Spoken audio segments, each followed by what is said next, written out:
All right, good evening, everyone. Welcome to Mildura. This is local. Today, hopefully you know this already, today is the Commission's public forum on our draft decision for Lower Murray Water. My name is Rebecca Billings and I am one of the commissioners at the Federal Services Commission. Just to let you know, this forum is being recorded to ensure that those unable to attend can access.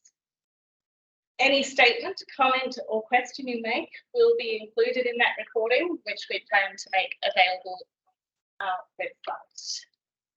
So hopefully that's code for please be polite, and if you have any confidential questions or comments to make, we can make arrangements outside of this forum. To start, I would like to acknowledge the traditional owners of all the lands and waters wherever you are today. I would also like to acknowledge the traditional owners of the lands and waters of the service area of Lower East. I would also like to pay my respect to their elders past and present and extend that respect to all Aboriginal people here today. So thank you for taking the time to come together tonight. I'd like to introduce staff from the Commission here in the room today. Marcus Crudden, Executive Director of Price Monitoring and Regulation. Lucy Weston, absolute important person here tonight, got us all organised, Manager and Customer Engagement. And Chris Lee, and there are a few others on the line. And then attendees from the water business. I won't list all of your names, although it was lovely to meet a number of you this afternoon, but I would like to welcome Paul Donoghue, Lower Murray Water's Managing Director. Welcome everyone, and thank you for making the time to be here tonight. I would like to thank everyone who's online today. I don't know how many of you are there and who and where you are from, but hopefully we get to chat later when we open up for questions. So, some quick housekeeping. I'll keep going with this introductory comment. For those online, if you do have any questions or comments while someone is talking, please type them into the chat.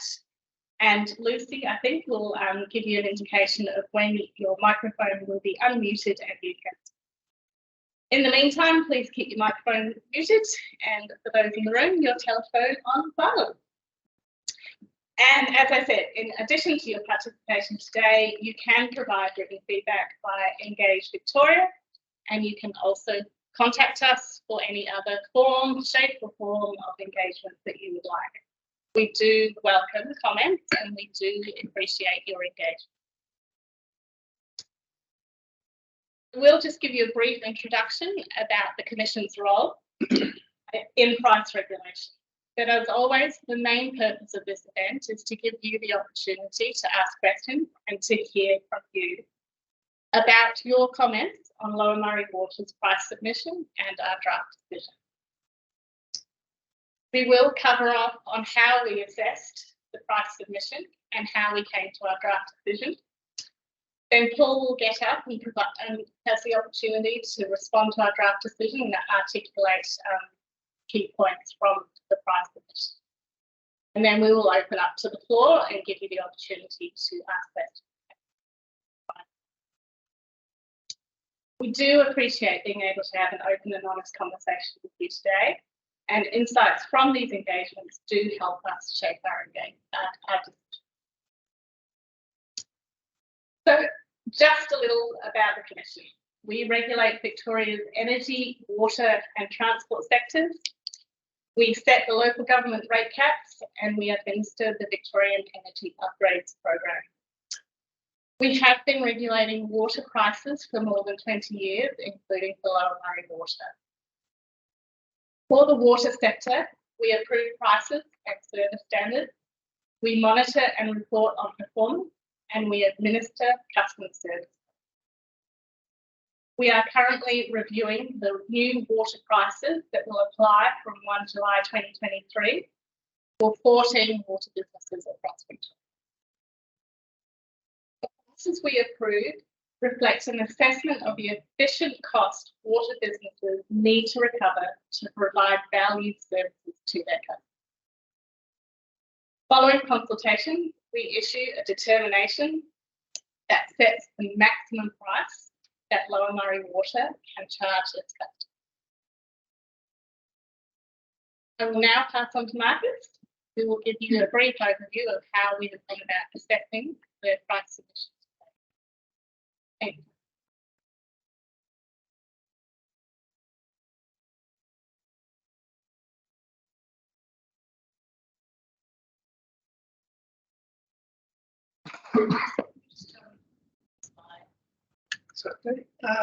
Thank you everyone, and thanks for attending. It's nice to be here again.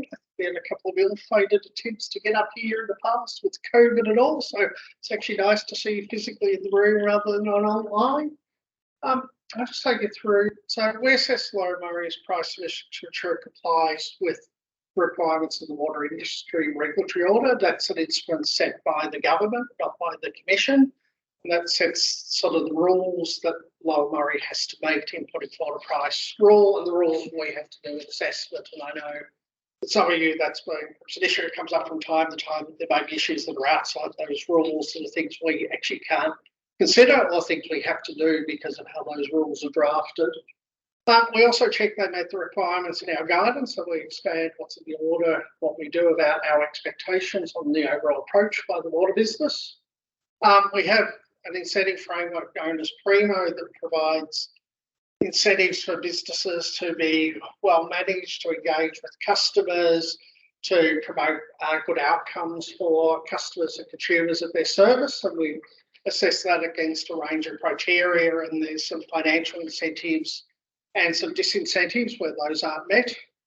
We have to ensure things comply with water industry order and the Essential Services Commission Act. So it is actually a quite complicated legal framework, and our draft decisions do set it out. I think there's something like 17 separate obligations between the orders and across those acts of things that have to be considered in approving prices.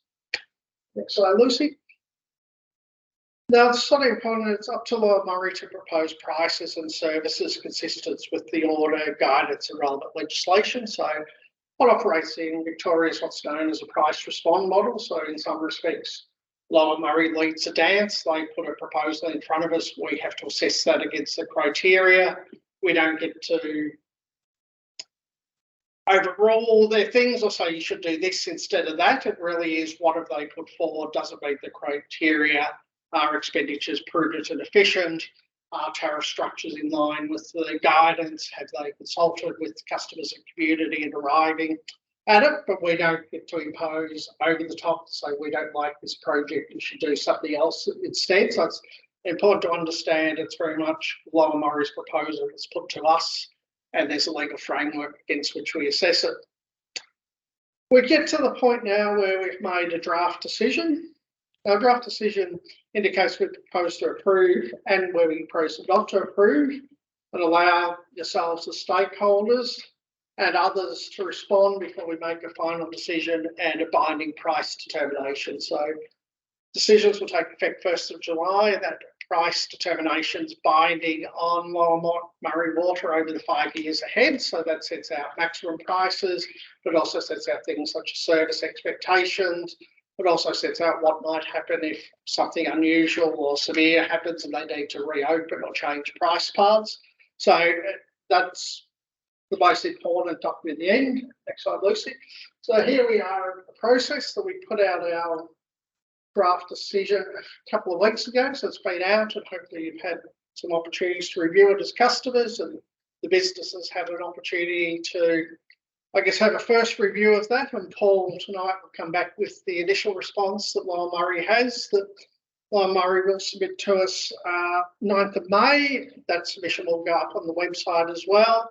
Any submissions by yourselves, customers will also go up there, and we'll consider Lower Murray's response, also any of the issues you raise in submissions. So we will note any of the issues you raise tonight, but we would also encourage customers to put forward written submissions as well, if there are aspects you agree or you disagree with in our decision.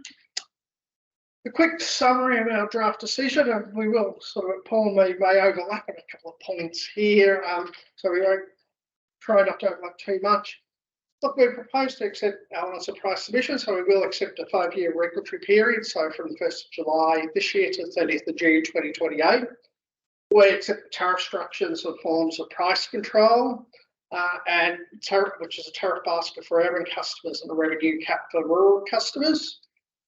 We adopt a revenue requirement of $216.7 million for the urban services and $138.1 million for the rural services over those 5 years. So, you know, nearly $350 million all up between the two services. So a significant enterprise, Lower Murray, and it's a significant part of the regional economy here. And I think for some of you, very important part to your own businesses as well. We have asked Lower Murray to propose tariffs that reflect our initial views of the revenue requirements. So there are some minor cuts within that. We want them to consider the impact of relatively high inflation at the period. And as we know, and I think this was issued with some of the consumer groups, CSAC last year about inflation being high, the expected number probably around 6.75 based on the Reserve Bank forecast. So what that means for customers, particularly this year, where it is a significant impact, and will, I guess, go against some of the savings being put forward. We're also reviewing things about whether capital expenditures and some cost of allocations are reasonable.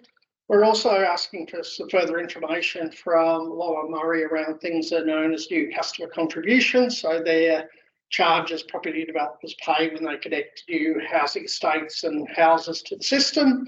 We're really just wanting some more information to justify how some of those costs have been included. In assessing, next slide, Lucy.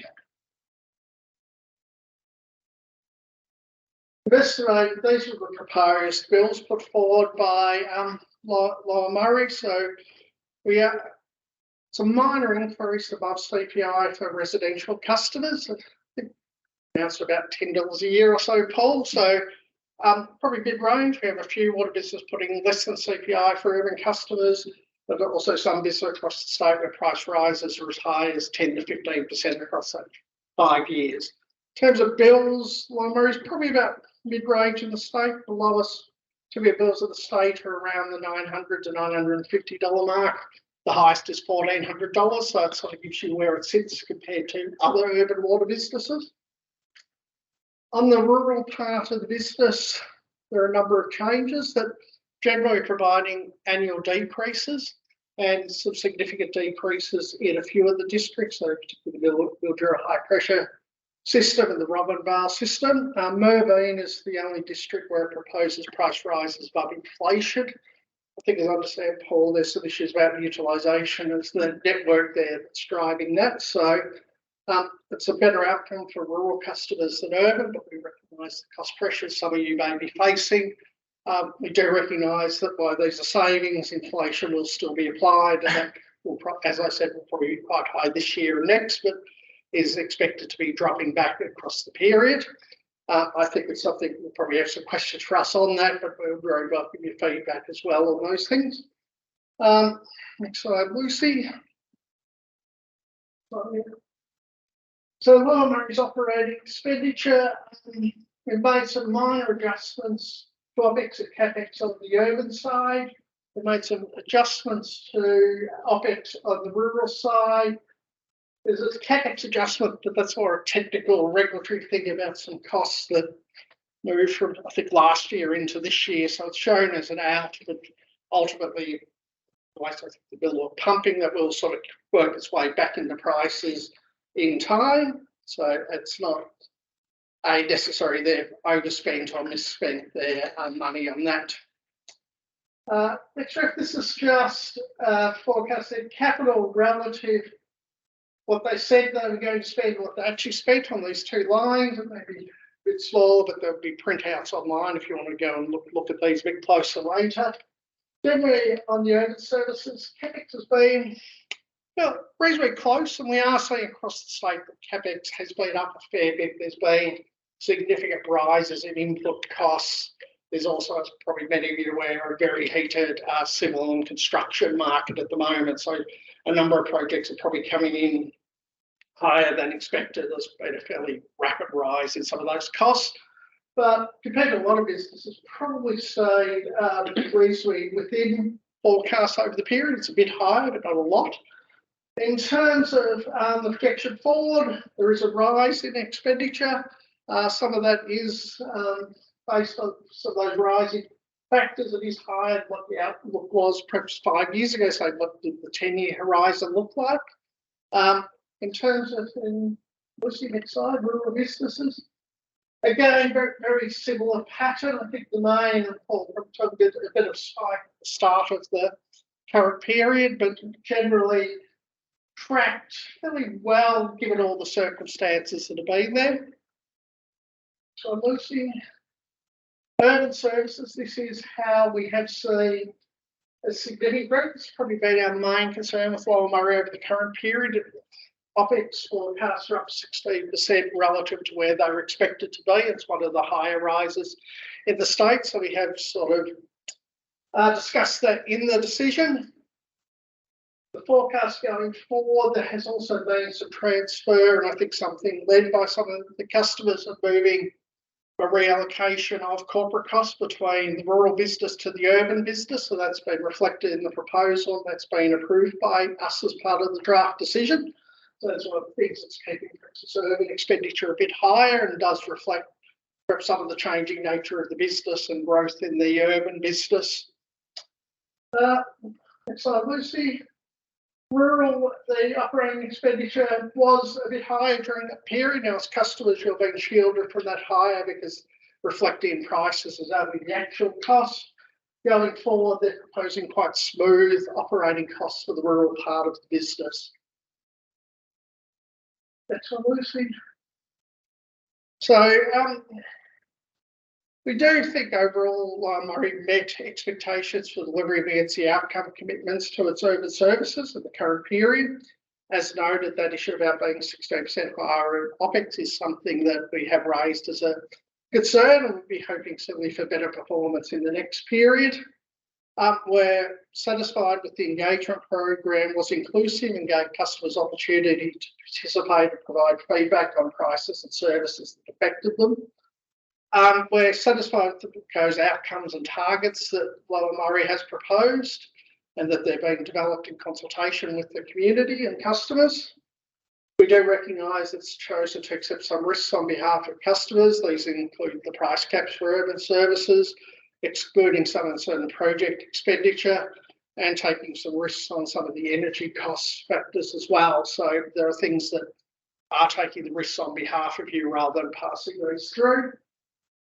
So Lucy, that is the end of mine. So overall, the other issue perhaps missed out in there, we did discuss with Lower Murray today, and it did come up that we met with some of the irrigation customers last year, is perhaps looking at the asset life and depreciation profile of the rural assets. So that's in at about 30 years. We have asked Lower Murray to have a look at that, or whether that could be a bit longer. I think it's an issue some of you have probably raised in the past.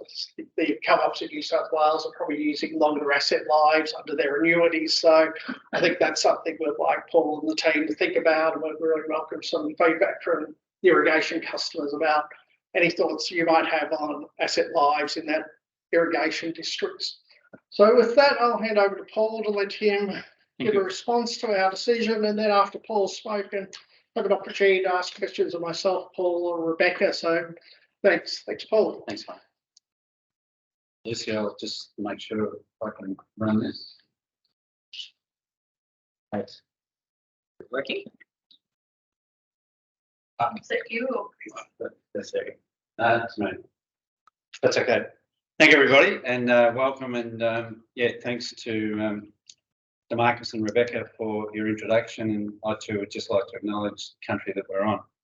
I'd also like to acknowledge our customers, guests, friends of Lower Murray Water, and our staff that are here tonight. So what I wanted to do was just take you through some key messages, just explain some of the structure around the urban and the rural business, and then talk about probably 4 key areas that we are working with the Essential Services Commission at the moment to create greater clarity as we put our revised submission in on the 9th of May, and then wait for the price determination finally to come out. I'm suspecting probably mid-June.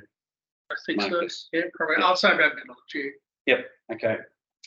So look, some key messages. One is this is an integrated business. It's a mix of rural and urban.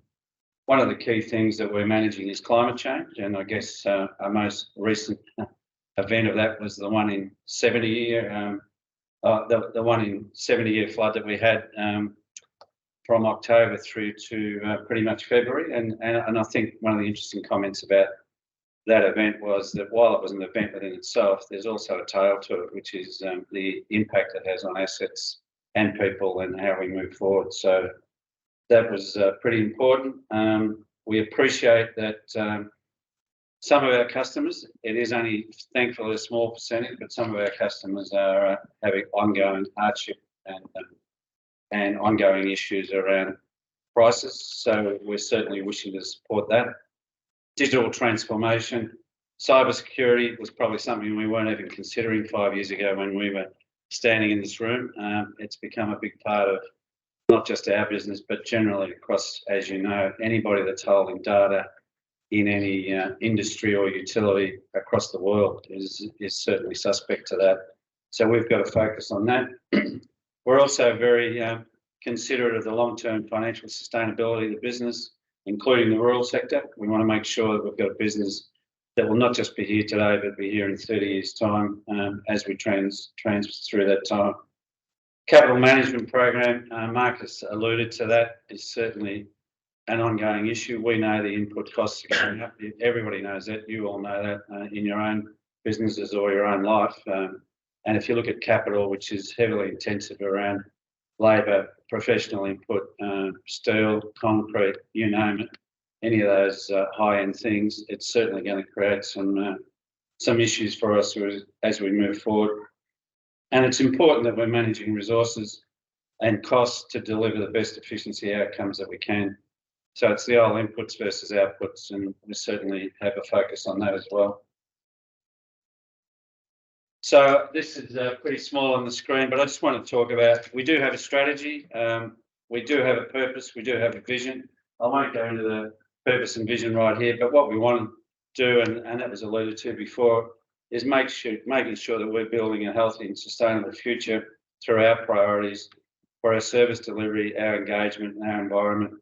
And we also want to continue to build a dynamic culture of performance and keep that working through our strategic foundations of our people. Safety is really important, delivering the right infrastructure and making sure that we can finance our operations, and also from a governance perspective that we're being properly governed. So they are really important issues that are underpinning all of the things that we're doing. So I just want to spend about a minute or two on our two customer groups. The urban, we're not suggesting any change to that price structure. It will stay the same. Postage stamp pricing effectively means one lot of pricing across all of our region, whether it's Swan Hill, Mildura, Terrain, or any of our other service areas. And the tiers will stay in operation as they currently stand. So as Marcus said, we've got one of the lowest potential price increases across the state of around 0.3% per annum. And that's part of the strength of the, we think, of the pricing structure that we've put forward to the Commission. If you look at our rural, our proposed price structure there is consistent with our current water plan in the sense that it's the same sort of structure. It will be a revenue cap and that we'll have location pricing by district and service, and many of you have seen that already. But one of the things that's in there is, and this is where we are going to wear some risk, I suspect, is the potential price adjustment mechanism for electricity costs that was in Pricing Plan 4 is not necessarily in Pricing Plan 5, but we're doing some work on that at the moment because we estimate the cost of energy could be anywhere between 5 to 12% more over the next 2 to 3 years, not just 5 years. And the other one that we're working with Goulburn Murray Water with is, as many of you will be aware, we have bulk water from Goulburn Murray Water. They're operating on a slightly different cycle, I think, Marcus, than we are. Next year. So we're trying to work with them to understand what their likely costing is going to be for bulk water. So we'll be updating that in the next short while too. And as was shown earlier, in the districts where we're looking at price impacts from negative 6.4 to 1.2%, 1.27% increase, which I think is a pretty sizable outcome as we move forward, and hopefully creates some good certainty for our rural customers. So the 4 key areas that we're looking at clarifying with the work we're going to do with the ESC, and as Marcus said, there was a meeting today. We've already had 2 or 3 meetings with Marcus and his team up until now, and we'll have a couple more before we get to the 9th of May. There's been questions asked around new customer contributions payable by developers, and I'll explain that a little bit more in a moment. Bulk water entitlements, treatment of the CPI and customer bills for the next 2 years, and what our primo rating is. So if I go to the first one, which is NCCs or new customer contributions, that looks like a pretty sizable increase for developers to be paying in the next 5 years. A big driver in that has been we are looking at purchasing more permanent entitlements of water for security for our urban systems. That comes at a cost. If we do that, we'll be in the free trade market on that. And this increase is really part of saying this is part of creating security of supply for a long period of time for our new customers that come into the districts and effectively build their residences and houses. So while it looks like a lot, it's spread over the 5 years, but it is a big important part of creating security for our customers moving forward. So once again, as I said, we're working with the ESC around that.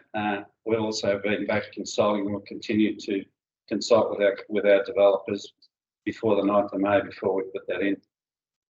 Bulk water charges, as I said earlier in my introduction, these are pass-through charges.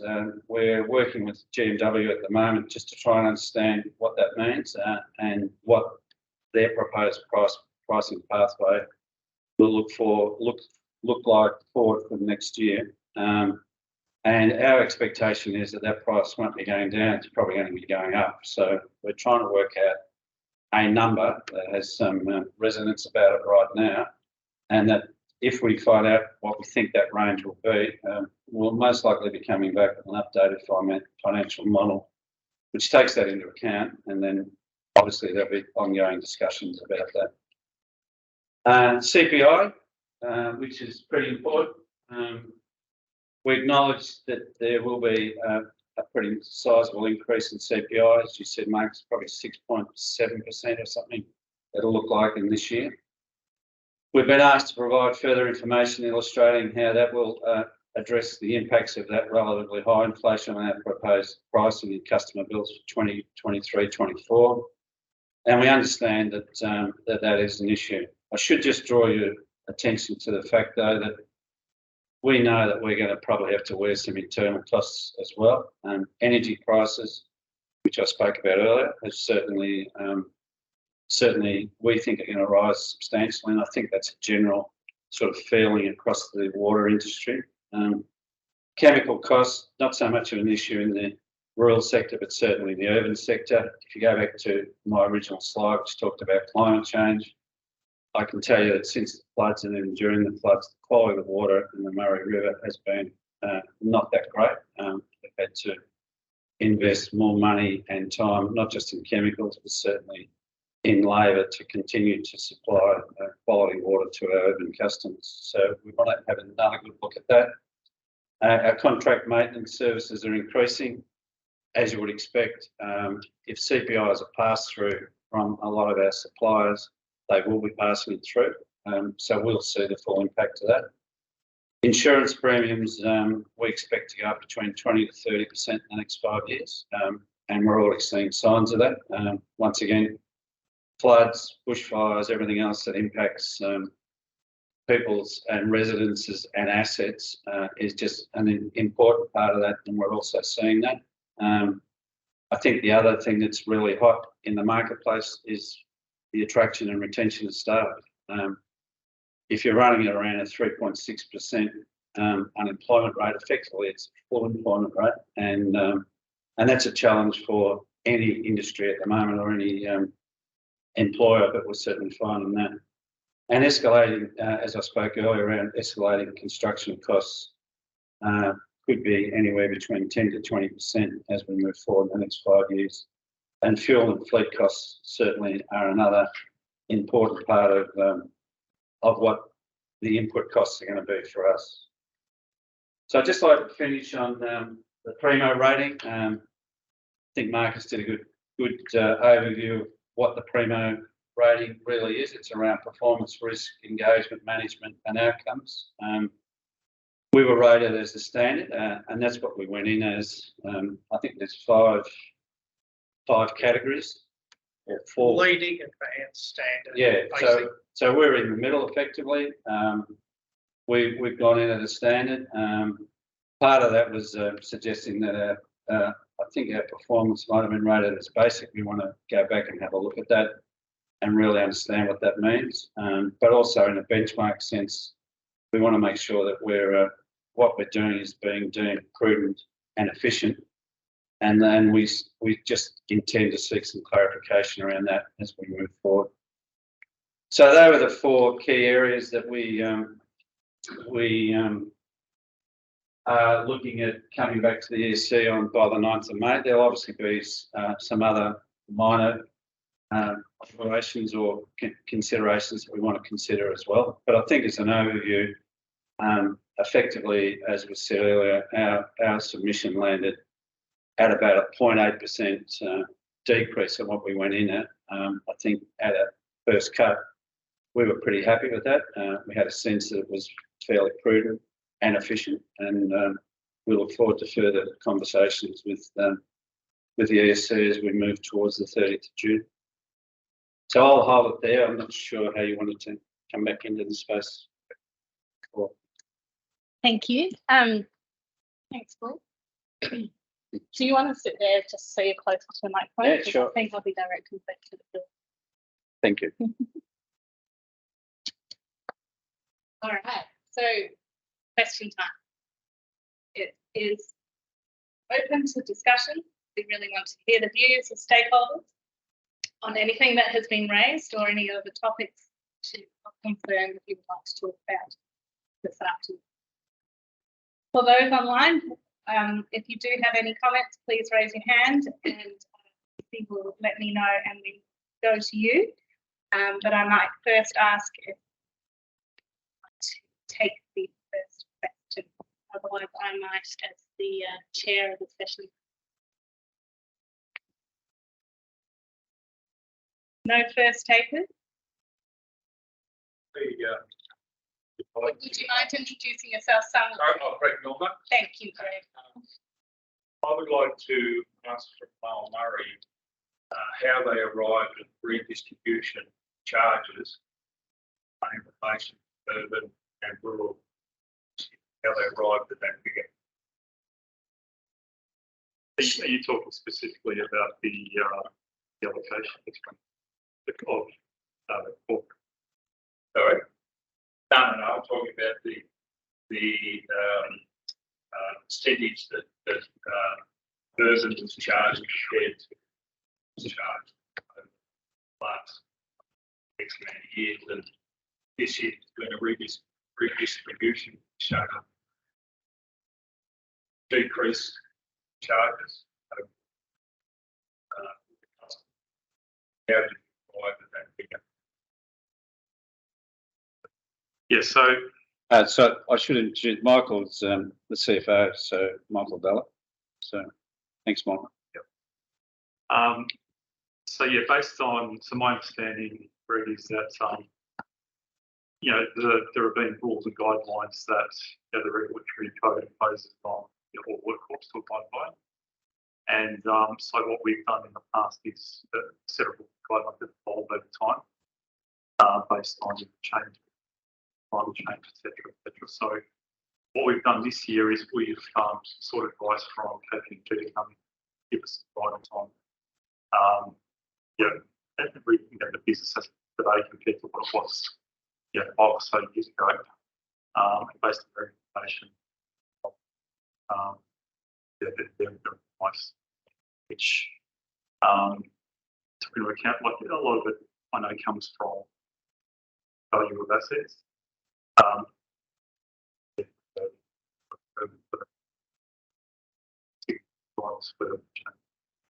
Which I understand has resulted in a lower allocation to the rural sector of the business.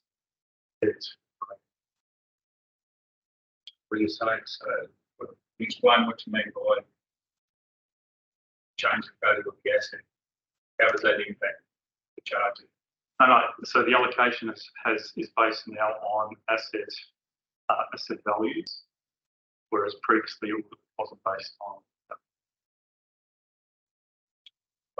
Well, I don't have that information. But like I said, we don't have, unfortunately, the subject matter expert.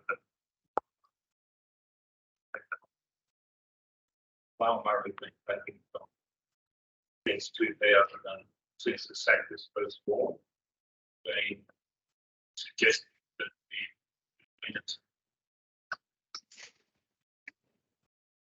charges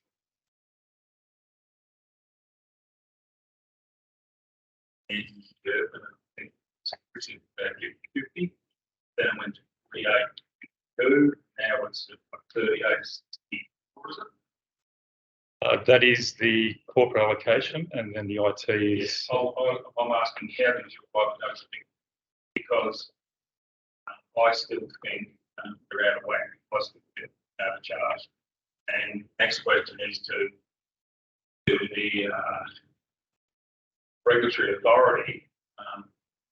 How does the regulatory authority ensure that customers that charges that customers are being charged is a true reflection of the actual costs?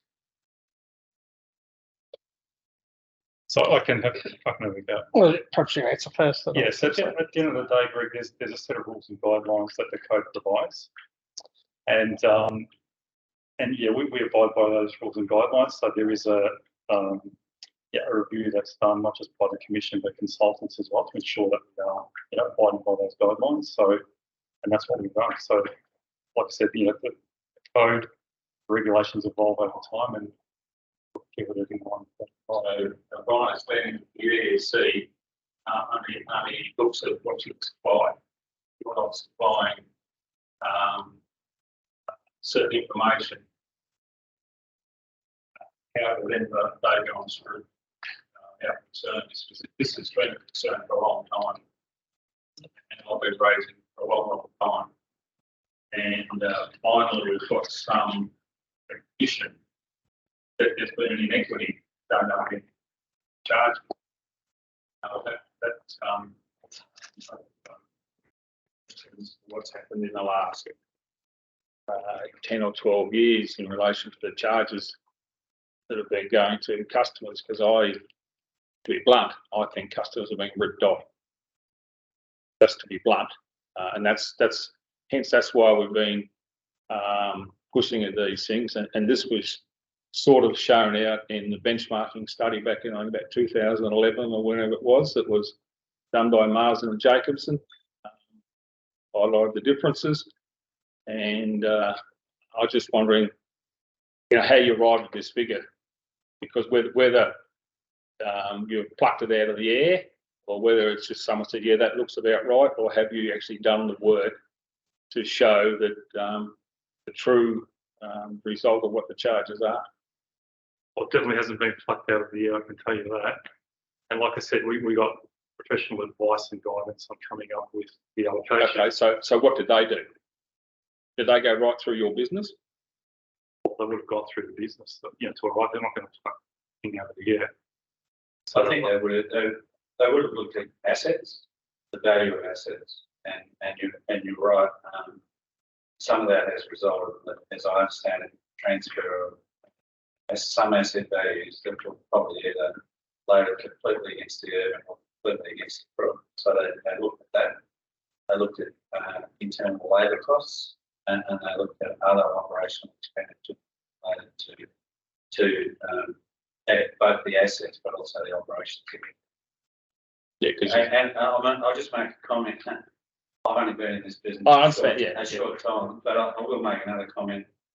One indicator to me is if you go and look at the stores at up at Lower Murray Water, I was amazed at the amount of kit that's in that store that kept there to keep the rural sector operating 24/7. That was one absolute indicator to me that we're putting the right resources against the right activities to make sure that the rural sector. And if you look at the floods, 24/7 we supplied water to the 4 rural districts, not a hiccup. And the amount of effort that went into that and the amount of resources that are sitting behind that, I think is pretty reasonable. And in sense of hindsight, just to finish on that, whether it was right or wrong 10 years ago, I'm not debating that, but I think what I am saying is that moving forward, we're very aware of the cost structures that are related to both parts of the business, and I'll guarantee that keep an absolute focus. that's good because I think you need to keep communicating with irrigators. Yeah. Because when you add up the amount of rural customers compared to the amount of urban customers and the costs that would be incurred in servicing the urban customers compared to the rural customers, there may be some disparity, especially in how you understand a business would run. So I still think, and I would like through the ESC Central Service Commission to be aware that there are concerns within the irrigation community about the amount of funds or distribution between urban and rural. You could absolutely sure. Just comments.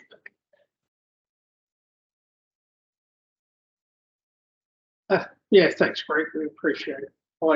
I guess we have also had consultants look at the things such as the KPMG report. They found the allocations were reasonable, that often these are corporate costs that may be allocated based on things like headcount, revenue, asset value.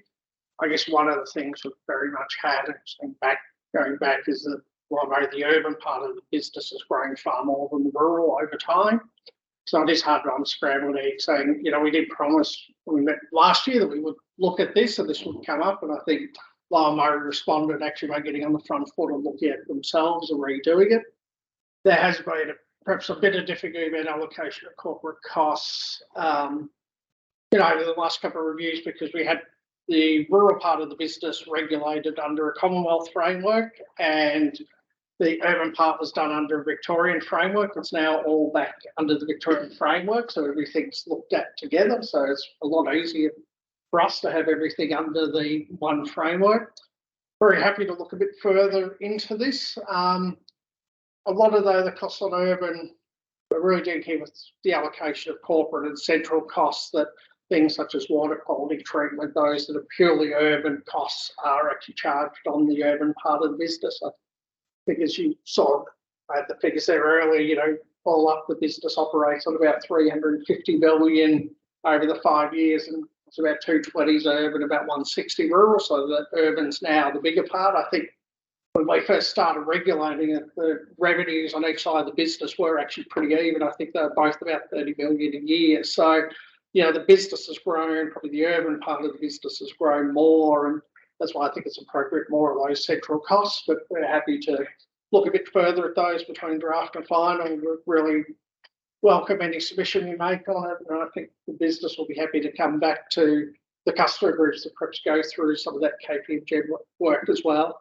So I hope that satisfies you, but thanks for raising it, Greg. Yeah, no, it's I'm not satisfied, but I had to needed to raise it for the customers, because This year, which I'm not sure whether Lower Murray is starting to feel the effects of it yet in relation to their accounts being paid, but there are that many, and you're probably not aware of it, but there are that many businesses in the grape producing area that with all the hail and the disease didn't pick any crops.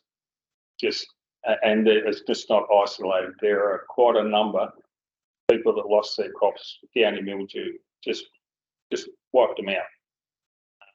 And then you've got low price impacts on that, and there's going to be a lot of people struggling in relation to that. So we need to, and that brings me to another point. Rick, do you mind if I just interrupt? Sorry. Yep. Feeling it great. So I think you've asked a question.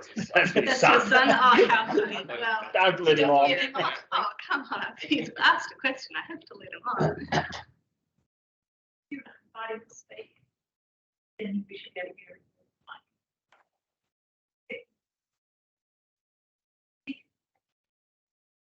Hello. Hi there. Oh, yeah, g'day. No, what I was doing, I just wanted to say, in relation to the corporate cost, my feeling is obviously the same as Dad's. I don't think it's fair because I know Lower Murray has the ability, and other organisations do quite easily, to capture costs associated with either side of their business. And to go on asset value, I think is just a random way of doing it. I know it's the guidelines and everything like that, but the ESC is supposed to be standing up for the customer, and I would encourage them strongly to go back to Lower Murray and ask them to show the actual cost distribution rather than asset value, because asset values go up and down like yo-yos, especially in today's world. And also, just to add to Paul's comment where he talked about all the stuff in the sheds and all that sort of stuff for rural, that's all good and sounds real nice, but it's all wigwash because that's captured under operational costs. We're talking corporate costs, and I would like us not to confuse the issue.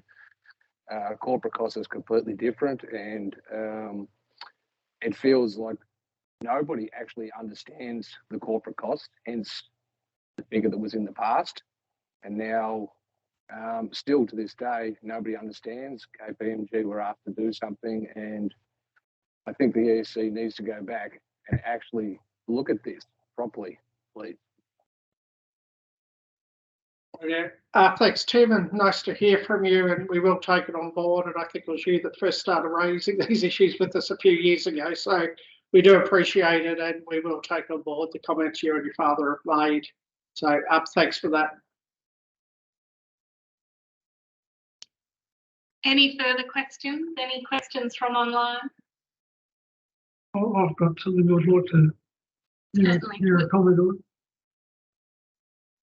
We've been fortunate in the last few years to have the SMP sorted out. So mostly the main arterials through the irrigation districts are Mickey Mouse, and the communication side is also Mickey Mouse. But everything beyond that point is really old. And in some cases, I'm sure some of the pipes are going to be at least 80 years old. There's not too many pipes that aren't going to be 40 years old. The laterals through all the districts are very old.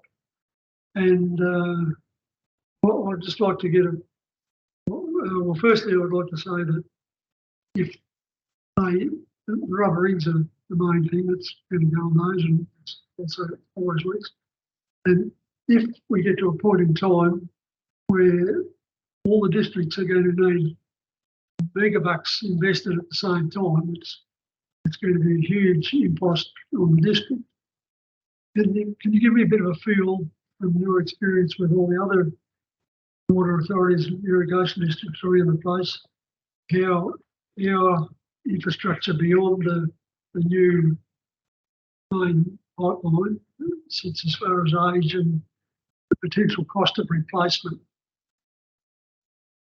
It's not something I know off the top of my head. It's probably actually something Lower Murray would be best placed to ask what they're putting the replacement costs of these. I guess there's a progressive approach to asset management. We look at a high level and how they're dealing with asset management. We do some testing of that.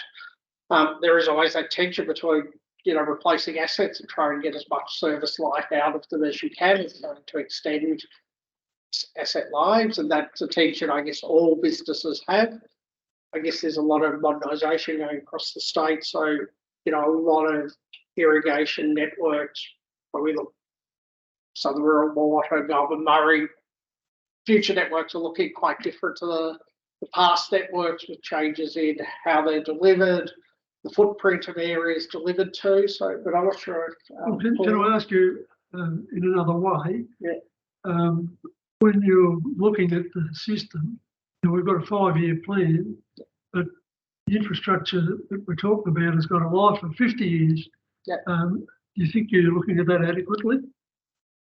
We ask for capital programs around for the 5-year period and the 5 years beyond that. All sort of water, urban and rural have very long life, but a lot of that comes down to the asset management planning. I think in one of those graphs there, I was showing what Lower Murray was saying 5 years ago, they'll spend in the next 5 is now higher than what they're predicting at the time. But one of those things that I did say, like, is asset management, as you get closer to the time is when you can make more firmer decisions about what assets need to be renewed, because it's often not just an age issue, it's often down to the condition of the assets. Some assets run for a hell of a long time. You do have some urban pipes that are well over 100 years and perform really well, and you get some assets built relatively recently that are failing. So it can be fairly complex about what's happening on the system, how much it's utilised, whether there's been external factors that are also affecting it. But I don't know if the asset part of the businesses here might comment on what they think the renewals programs are looking for. But some of the renewals expenditure is increasing over time, and we recognise ageing infrastructure. We also recognise there has been some picking up of government funding as well for some of this. So where things are actually picked up by the government, that doesn't get charged onto yourself, that stays out of the regulatory asset base as well. So there was some federal government grants last year for some infrastructure and some asset upgrades. So that's right. Yes, so we have actually looked at part of asset management of all the assets. As you rightly pointed out, these assets are like 80 years, 100 years old assets. So we have all the asset ages. So based on the asset age, we look at when these assets needs to be renewed. So when it's the useful life of these assets going to be finished, and then identify how much expenditure based on that we need to invest and how much renewal. But that's just one criteria we use. If we just use the asset as a purely age base, some of the assets like you may have like actual theoretical age, maybe 80 years, that some of them can be extended further by having better maintenance. So we also look at how many number of failures these assets we have, all the records of all the failures of most even at the geographical locations where it's been happening. So we look at taking into account that. In addition to that, we also take into account per certain pipe, how many customers it's been actually saving. So how much, so how critical if this mains to fail, what would be the impact? And then we so rank what's the critical assets are. And based on that, we actually put our, the renewal programs budgets for each period, taking into account gradually and smoothly. Say, if you look at age base, some of the assets are like the NEFMIT maybe sort of bit like closed years, so that all of these assets going to come into end at certain period. So we won't be able to sort of replace all of them at once. So we'll have to smoothen that as well. So that also taken into account to be able to sort of provide that budget. And that's how we sort of define the budget for this 5 years and then what needs to be done. So I'll put it another way. If we're going to have this 5-year review, in the future. Are you happy with that as an accounting method, or is that a practical method to make sure that we don't end up with a big bloody spike in the replacement? That's right. These 5 years. So you're happy with the method we've got at the moment? Yeah, this actually allow us to in regular basis review and provide the budget as rightly, sort of smoothen that peak. So not rather than just having that. That's why we sort of, and also trying to maintain the sort of expenditure at the same level, so you don't have a real peak. It's a bit of a compromise. It's long life assets, but you can predict what's going to happen a lot better in 5 years rather than what's 10 or 20 years away. So we do require the business to have a look at what is their long-term asset planning and having long-term asset strategies, but then you're looking at what are the things the most urgent, most critical that are done. As I mentioned, rural sales and Goulburn Murray have been under a Commonwealth framework. The Commonwealth framework was a price reset every 4 years. We're actually happy to go a bit longer than 5. That might be something Lower Murray thinks about in the future. North East Water, they're on an 8-year regulatory period. 5 tends to be what's used more, Energy Australia or something international. It's not a perfect number. It's kind of about the right horizon where you have a fair degree of certainty in planning. I think some of the business will probably say, next 3 years, you probably have a really good picture of year 4 and 5 of the period can change a fair bit on unexpected things happen. I think it's a tension. We're not as a regulator against longer regulatory periods, as I said, but we actually do in the price proposal say you can propose a length of a period. And North East Water is the only one that's gone longer than that 5-year period. But we do ask for an indicative 10-year set of numbers when they put forward the 5. We set prices for 5 to say we want you to fill out the numbers, the templates for at least 10. And those models and templates are all up on our website, so you can see what they're projected and likely or indicative costs. But at the moment, costs are a bit higher than expected, more probably the rise in construction costs. So resetting that every 5 years seems about the right length of period. At the start of your response to my question, you said that we've been the recipients of some Commonwealth money recently. Do you see that as ongoing? I think that may be up to how good a lobbyist Paul is. I think, look, there has been Commonwealth money for a number of irrigation authorities in Victoria, but it is coupled with improving systems, reducing leakage. All the low fruit's been picked, doesn't it? That may be harder to get, yes. But, there has been some willingness. I think last time we met, we're waiting to hear whether that money was going to come through. So it's good some has come through. Some of it is the businesses. And I think in recent times, Lower Murray, Paul, Anthony before have done a good job in securing some investment for the region in the modernisation of infrastructure. And I imagine the business will keep pushing to get some of that. We do have a question online, so I'm going to break the conversation so that we can give that person the opportunity to jump in and ask their question.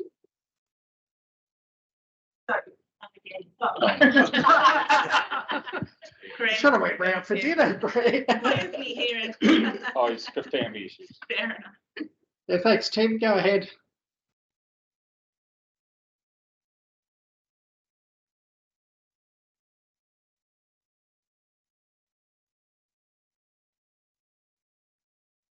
Tim, are you there? I found the unmute button. Yeah, Yeah, sorry about that.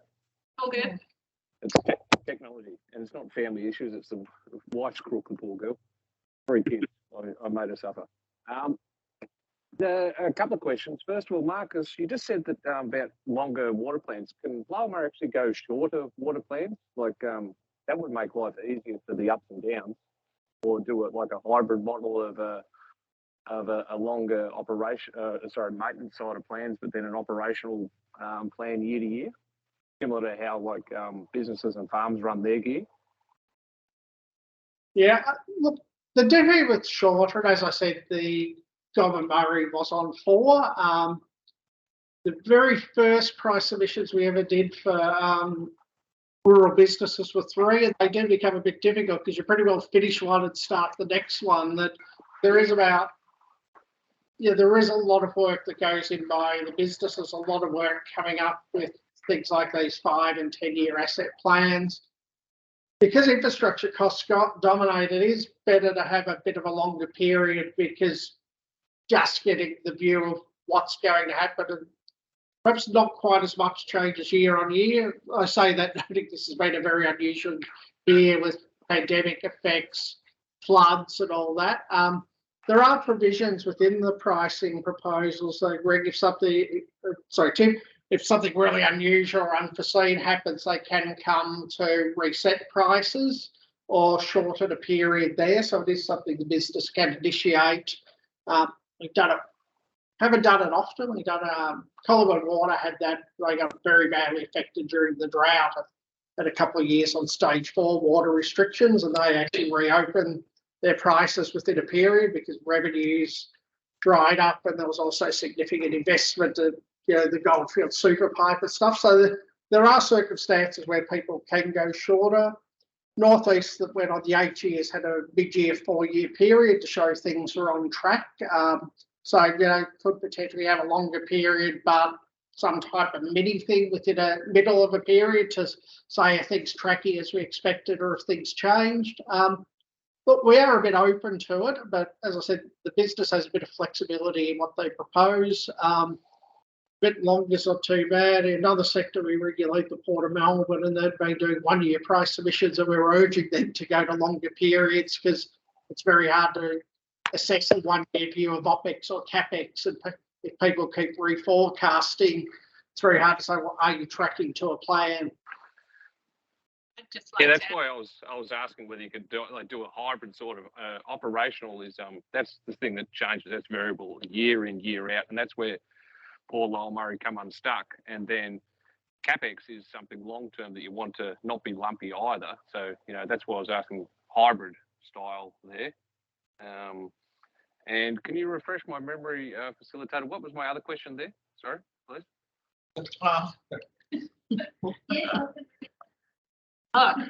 No, Lucy. Just whilst Lucy's getting that, I would just like to add that between price reviews, the Commission does have a monitoring of performance role. And so we do publish information about how the business is tracking. And that is certainly a way that customers can hold the business to account. So certainly urge you to utilise that information. That's what's led us to where we are now, because that has failed us in the past, where Marcus and I have talked about this at length, where basically you rely on Lower Murray to tell you figures, and if nobody questions, it's accepted as fact. And that's what led to last year's argy-bargy. Oh, now I remember what my question was about inflation, and just put up without even bothering to consult people. The question was, how is the ESC going to make sure that Lower Murray don't do what they did last year, which is to put up inflationary costs just as they did. A lot of districts just went up the full CPI 5.2 with no proof. And even when we have asked in our committees, and our committees actually have a financial role to ask these questions, we have never ever been answered, even after asking numerous times, what were the inflationary costs that caused them to have to lift 5.2%. And coming on year and year, this year we're going to go up 7% probably. I think that's where the March figures were at. That's going to kill us if Lower Murray just do it again. I mean, what is in there that the ESC is going to do to prevent that from happening again, is my question. I may have missed it earlier. I know it was raised in your response to Lower Murray. Yeah, Tim, so I'll flip the question slightly, because the question that you've just asked is the question that I was going to ask Paul. No one asked it, sitting here in silence. And it's the question that I asked the team when we met earlier this afternoon.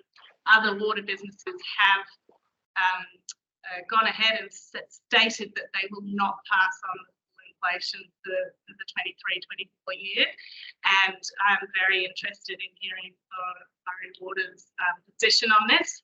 And obviously Paul covered off on a number of reasons why they're facing huge inflationary pressures that will mean that the CPI increase is required. But that's absolutely the number one thing that we will be looking at when we move from draft to final. Lowell Murray didn't show us anything last year to prove their 5.2, and Paul wasn't there. That's so it's not a go at Paul. It's just it was just thrown out there. And even though we have asked and asked and asked at our very last joint CSAC meeting, the question was asked, can you show the inflationary costs? Because on the numbers that they showed, there was no inflationary costs on there. Yeah, it's just something that I'm glad you're asking that question. I really am. So thank you for that, and batting for us, because it's very frustrating as an irrigator. Paul, did you want to respond at this point, or will? Yeah, I think that, as we said in my presentation, Tim, it's one of the things that, or the 4 key issues that we're addressing here at the moment. That's certainly one of them, and we would propose absolutely before the final determination that we're back to with all of our customers, but certainly in rural as well, about what our preferred position is once we've done this. I'll just How make. do you propose to do that, Paul? Sorry. We're not a mute. Sorry to break it. His connection's bad. It dropped out. How do you propose to actually do that? Because it hasn't been done. Like, even though we asked that question at the last meetings, and it still hasn't been done from then. How do we propose to show those inflationary costs that you say are there when they weren't there last time? Even though we asked for them and they weren't shown to us last time. Yeah. What guarantee do you give us? Well, what I'm saying is we'll have another meeting before the final price submission is delivered with yourselves, and show you what the makeup of that is. I think, if I just make another comment, I think it's absolutely naive to believe that there's no CPI pressures pushed against Lower Murray Water. If we're saying that, I just can't see it. Like, we're in the same market for fuel, vehicles, electricity. I could name 10 things that we know are just going to get passed through to us. Electricity is probably going to go up 5 to 10%, maybe 12%, we estimate. So if we have to absorb those costs, and I'm not saying you didn't have to under the last one. Those costs actually hadn't hit you yet. And that's what we asked for last time. And I'm sorry if I'm naive, as you put it. Last time you said that they went through and they actually hadn't even hit yet. And as you say, we're facing the same cost pressures. We know what you're going through. Yeah. They actually hadn't hit our businesses yet Lowell Murray just came out ad hoc and put them on last time. And Marcus would remember clearly the angst that was from the irrigators then, and especially the lack of consultation. So what I'm asking is an ironclad guarantee, not just a promise that, we're going to do this. I want an ironclad guarantee it's actually going to happen like it used to at Lowell Murray when in previous administrations times, where there was actually meetings and everything like this. And I want it to be a written guarantee that you're going to do this, not just a conversation, yes, we're going to have it, a guarantee that you're actually going to do it and do it properly and efficiently. well, all I'm saying is we are going to call a meeting, and there's 20 people in this room, and I don't know how many people online, so I don't know what else you can ask me to do other than to say that we'll get a meeting into people's diaries in the next few days. It's already in there. It's already in there. Second. Thank you. You got pretty clear. I'm asking just in future that it should be in previous water plans. It was always written into them that there was going to be consultation every year, and I'd like that to be written into this water plan too. Is what I'm asking. Not just 20 people there and 30 odd people online, because there's been 100 people in a room before and the same things have been said and it's never happened. So I think, just to try and round that out, I understand 3 or 4 stack meetings per year. Well, that's a good start. I could just add to that, please, Paul. You weren't here during the period of last year, but effectively, we didn't have a CSAC meeting until the second half of the year because we couldn't raise a quorum for any of the food harvest and a range of other things. So there wasn't the opportunity provided to actually go through that prior to June. Yeah.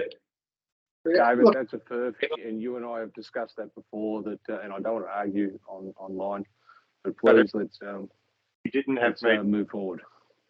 We didn't have a meeting, and why didn't we have a meeting, David? People were willing to turn up, but there wasn't a quorum. There were other alternatives made, but they weren't suitable to Lower Murray, and that's why it didn't go ahead. So please, let's stick to the truth. Okay.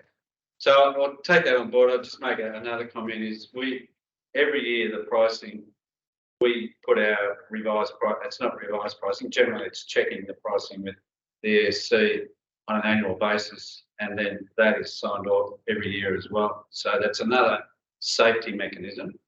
And I would say that if there's issues that you're finding as a cooperative group that aren't working, well, I'm sure Marcus and the ESC are open to having those conversations as well.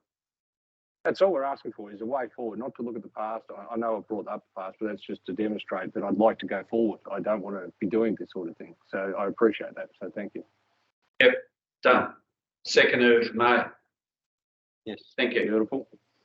Thank you, Tim. Now, we are out of time. Can I just ask one quick question? I was going to say if people are happy, we're very happy to have more questions if you. So when the bulk, as I understand it, when the bulk of the work was done for this current water plan that's been submitted, we were in a completely different situation. We've just come through a pretty difficult season, both for customers and for the authority to manage the flood. So the starting point potentially is dramatically different to where it was when this was being planned in July, August, September last year. So can you make some sort of comment on where your starting point is for this 5-year plan compared to where it could have been when you started the plan? Yeah, I think hopefully we raised those 4 or 5 key issues that we want to keep working on, which in a short while, the EC. And they're probably more around input costs. And I'm sure you're seeing that as rural customers. Is it significantly different to where you? I don't. If you look at as I said earlier, if you look at the overarching, if the draft position is taking us to a 0.8% variation, whether it's up or down, I think we're pretty close to where we were going to be. Oh, that's all. Yeah. Yep. Now there's some tinkering, if that's what we call it, but certainly if we landed there in that position, I think it's a credit to the work that was done to build the plan. And I think it's a credit to the EC that have looked at it objectively to come back and land at that point today. Some minor variation over the next few weeks potentially. Marcus, can I just ask a question? In relation to the pricing submission and your reviewing of the pricing submission, what relevance does efficiency have to do with how you look at the plan? Do you, or are you driven in some way, shape or form in your thinking in relation to efficiency, or do you just look at the plan and say that, oh yeah, that's what Lower Murray's come up with, and can justify this without looking at whether Lower Murray are looking at being more efficient in how they operate the business? Look, there's a couple of things. There's one, they have to put an efficiency hurdle forward, which they've done as part of the plan. As I noted in there, they did spend more than expected over the current period. They actually have to wear all that. So that's an issue for them, and government is over that they've actually spent more than forecast. They don't get to pass that on within the period. We have said, as I said, that one of my big concerns is that they were so much above forecast. We're at the higher end, so that's what Paul noted. We had sort of on the performance element of Primo downgraded, saying, look, you are at the higher.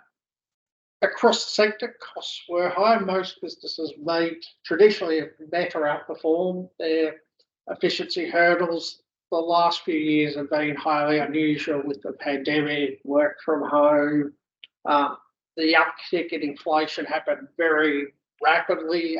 Input costs, so a number of things went up. So, look, efficiency is something we look at. I'm sure the staff could say, when we met with them earlier today, that's what we were grilling them about. What are the things you can actually do to reduce costs? So that is something at the forefront of our mind, and that's something we will keep pressuring on. Are you doing enough to do it?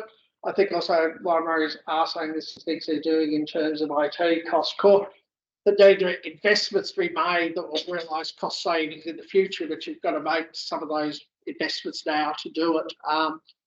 And you know, it is a challenging environment, I think, for the business and for yourselves. You know, I think all of us are feeling the economy change pretty dramatically in a fairly short space of time. So we recognise that, but it is something that myself and my team looked at proposals. Rebecca, as a commissioner, you know, we are asking, what are you doing with these inputs? What can you do to shield people?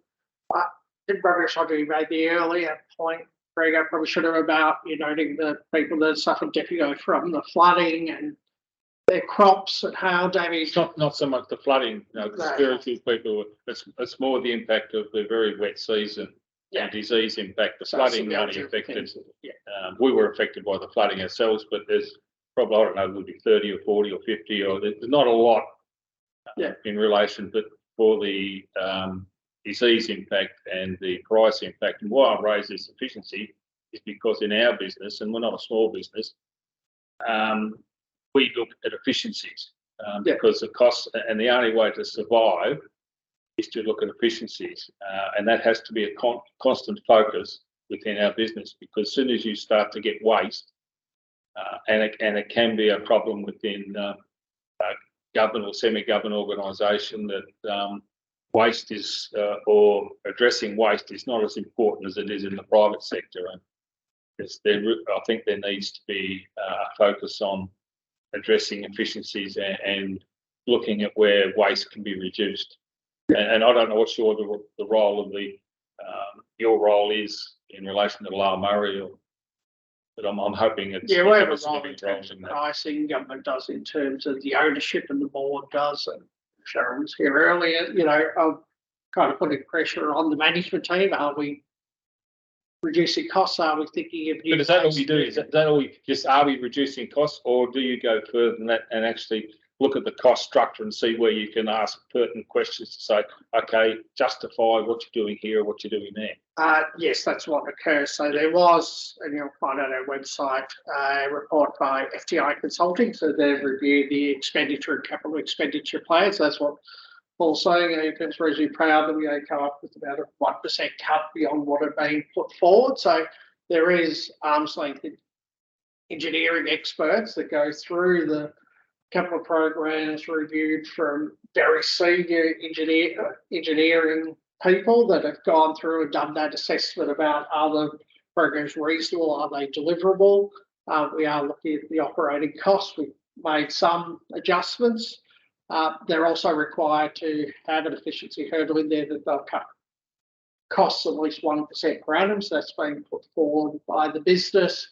And as I said, if they overspend, they actually don't get it. They actually have to wear, once the forecasts are locked in, if they spend $1 million more than expected, that doesn't get passed on to you. They actually have to wear it.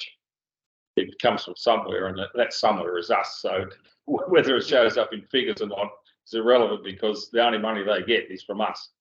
So if they overspend $1 million, that means they've had a spare million sitting somewhere. And well, it's not the other way you do that is you go and borrow money, and that's not. Which we pay for.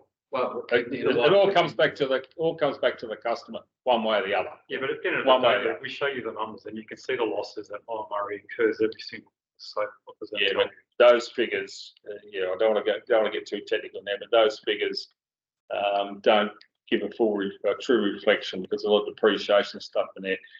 What we want to see is the cash figures, what actually cash Lower Murray has at hand, and they're pretty cash rich from what I can understand.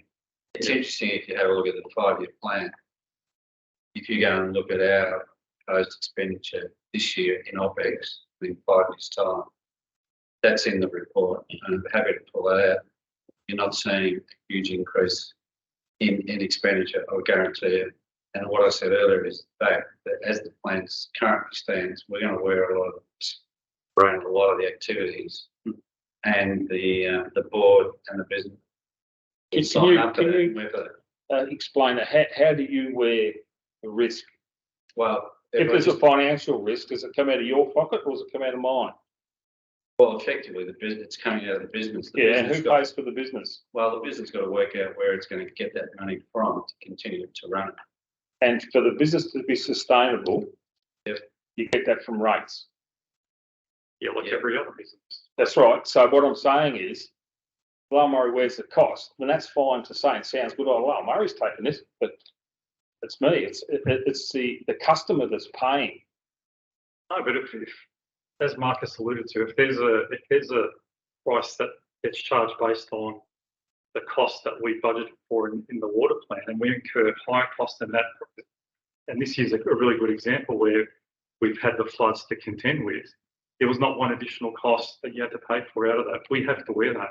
Okay, That shows at the bottom line. you're missing the point. There's a pool of money that Lower Murray gets to operate its business. Is that correct? True. Doesn't matter. There's a pool of money. That pool of money doesn't come from the ferries. It comes from the customers. Yeah. All right. So Lower Murray has a pool of money. If Lower Murray goes over its expenditure, it dips into that pool of money. It doesn't come from anywhere else, which we've paid for. That's what I'm saying. The pool of money is the pool of money. If we overspend more than that pool, we wear the cost. Yeah. It doesn't go back to you. The pool of money is the pool. So, Greg, would you prefer to see us operate and charge on a cash basis where what our costs are this year, be on charge this year? In relation to rationalising the business, okay, so you equalise it over your 5-year plan, right? Over 5 years. Over that 5-year plan, you're going to raise a certain amount of funds. True? That's got to run the business. So you have to operate within those guidelines. Now, if you're going to dip into that and you'll say, oh, well, I overspent by $1 million, you're saying Lower Murray's going to wear that. Where does that $1 million come from? It comes from Lower Murray. Where does Lower Murray get its funds from? It comes from the customer.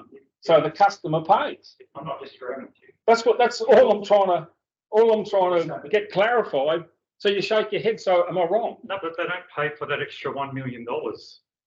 We show that our losses grow, and we show you that at CSAC, like what our performance is like.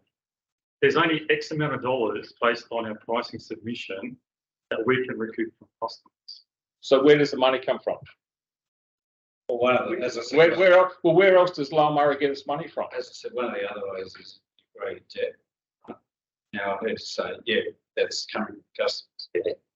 It's a state debt. It's not actually a Lower Murray debt. So it is all the wider customer base. But that's probably the next place. So are you saying that the state's putting in that $1 million to pay for that? Your Well, underestimation. We're borrowing the money through Treasury to run the business, All to right. run that part of the business, if that's the case. Okay. So and how does that pay back? Well, it might not. Well, there's various ways. It might not be. Might not be, or isn't, or is because. Well, it may. I'm not saying it relates to Lower Murray. But probably got 4 options. There's 3 options at least as a director. 1 is to do pay back. 2 is just keep growing the debt. Or 3, call it a special rate to repay. So is it like a hex that you just got it there and stay under a certain amount, you don't pay it back? I mean, that's probably that's right. well, why don't you operate your business low all the time and keep borrowing money so we don't pay? No, I'm not but no, because when Lower Murray needs, and I know you're not cash poor, I know you've got plenty of money, I know that. But what you show in your books, and all this depreciation that comes in, and that's it looks pretty good. It looks like you're losing money and not operating at a profit and all this sort of stuff. But I'm not an accountant. But I've spoken to accountants and got some not some real advice, but yeah, that's. Actually, you know what that depreciation really highlights? It highlights that our RAB is not high enough to be able to factor in. It means that our revenue is low for running this type of business. So somewhere down the track, our RAP has not adjusted in line with that, which ultimately means high prices. So in order to accumulate your revenue so that you can start clawing that back. So, you know, you could look at it that way as well, which, you know, Lower Murray Water is because the revenue is very massive. Lower Murray, if I remember correctly, was a debt of about 84 million at one stage, which was bought by the state government. Or numbers similar to that anyway. So I might, I think. I just wanted to make it exciting. Yeah, right. I'm very pleased and very found in points. I think me sitting here as an economist, not an accountant, would absolutely. I can hear you talking a different language. So I think there's another clear instruction for business that there should be a really easy way to set this out so that stakeholders want to be able to understand what the real position is to be able to explain. So the difference is I'm not letting you off the hook here either. Yes, they're going to role play in that. Absolutely. so there's a difference between an economist, an accountant, and a businessman. Yeah. Three don't think the same. Okay, they all think differently. And I think from a businessman's point of view, as a farmer's point of view, which is completely different to an accountant and economist. Dealing with long life assets that need to be maintained over a long time. Yeah. And at one stage they're going to have to be replaced. True.